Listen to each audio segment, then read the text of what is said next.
Hello, my friends, and welcome back. Thank you very much for being with me again today. It seems like there's a lot of news coming about the Azov battalion or regiment, how they like to call it nowadays, trying to hide or cover their tracks.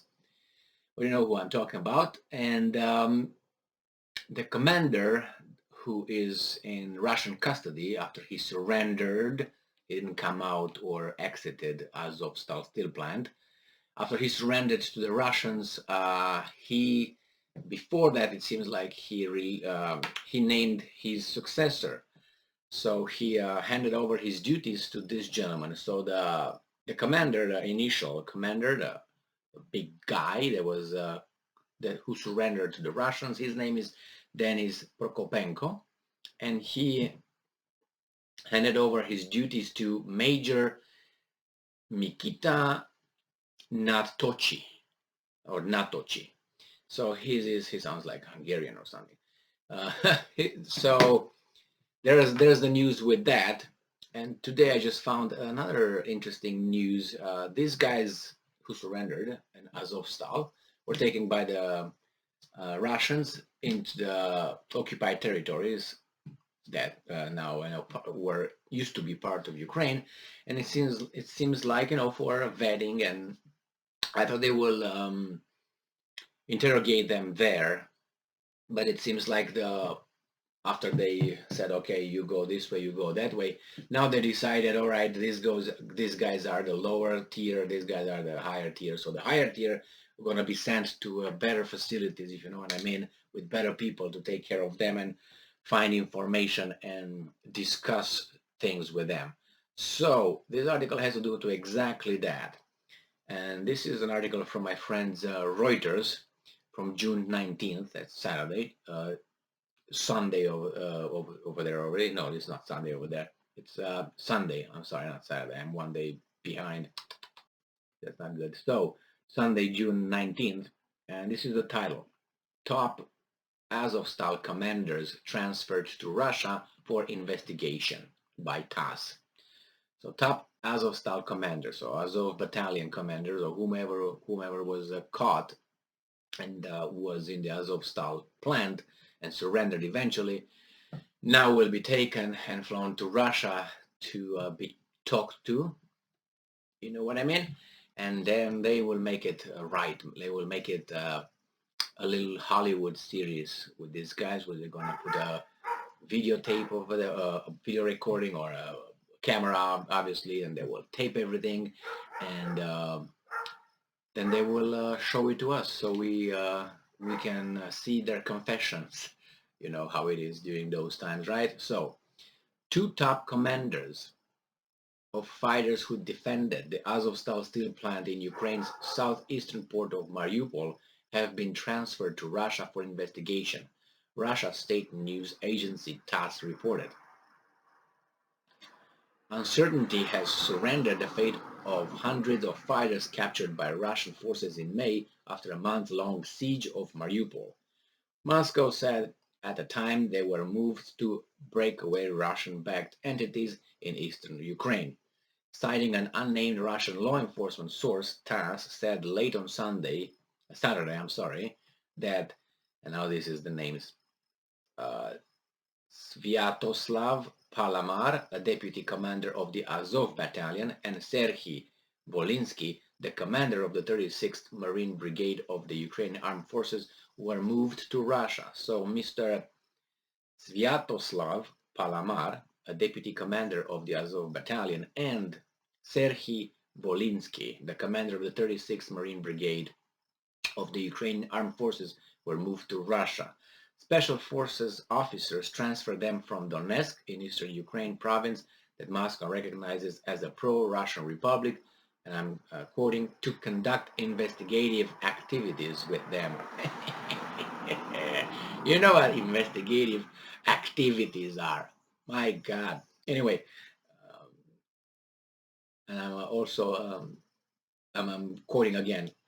Other officers of various Ukrainian units were also transported to Russia. End quote.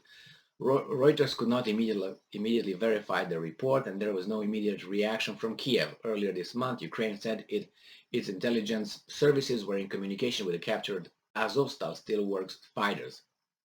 Yeah, and now they try to cover. As I always say, I'm not going to read this thing here because they give us a their spiel, but I'm going to give you so you know how the this is obviously Reuters, and that's a on that side of the fence, and they give a certain definition to certain terms, and they characterize certain people as such, so they can avoid certain penalties, if you know what I mean. So the Azov Battalion, an all-volunteer infantry military unit which was formed in 2014 as an extreme right-wing volunteer militia to fight Russian-backed separatists, and the 36th Marine Brigade unit were kept in defending the steelworks. So I'm very surprised that Reuters will use uh, these words to talk about the Azov Battalion, which is the extreme right-wing volunteer militia. Extreme. And I haven't seen this before. It was usually they use nationalist with some nationalist tendencies, like euphemisms, nice words. The next one is going to be with Nazis ideology and so on. And I always have a problem when these guys characterize people mildly according to the circumstance, even than what they are. But that means to be truthful, and that's a very, very hard for some people and interest. So Kiev is seeking the handover of all the fighters in the prisoner swap with Moscow, but some Russian lawmakers want some of the fighters put on trial. They will be put on trial, I guarantee you that. Russian agency reported that in early June that more than 1,000 Azovstal fighters were transferred to Russia to undisclosed locations for investigation. You know what investigation means, right? The self-styled Donetsk and Luhansk People's Republics are in the industrial Donbas region in eastern Ukraine, which Russia is fighting to remove from Kiev control.